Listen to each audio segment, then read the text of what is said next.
which are the hormones that strongly influence emotion, stress, motivation, and behavior. Different type of hormones are there, such as oxytocin, cortisol, serotonin, dopamine, and melatonin. നമുക്ക് നമ്മുടെ phone pulse ചെയ്താൽ ഒരു excitement ഉണ്ടാവും. അതുപോലെ നമ്മൾക്ക് ഇഷ്ടപ്പെട്ട ഒരു food കാണുമ്പോൾ ഒരു ഫീൽ ഗുഡ് സെൻസേഷൻ. അതുപോലെ തന്നെ നമ്മളൊരു പോസ്റ്റ് ഇട്ട് കഴിഞ്ഞാൽ അത് ലൈക്ക് ഇട്ട് കഴിയുമ്പോൾ നമ്മൾക്കൊരു ഒരു ഒരു സാറ്റിസ്ഫാക്ഷൻ ഉണ്ടാവും.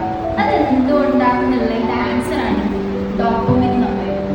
അതായത് നമ്മുടെ ബ്രെയിനിൽ ഉണ്ടാവുന്ന ഒരു ഹോർമോണാണ് ഈ ഡോപ്പമിൻ എന്ന് പറയുന്നത്. മെലാറ്റോണിൻ എന്ന് പറയുന്ന ഒരു ഹോർമോൺ പ്രൊഡ്യൂസ് ചെയ്യുന്നതുകൊണ്ടാണ് നമുക്ക് ഉറക്ക് വരുന്നത്.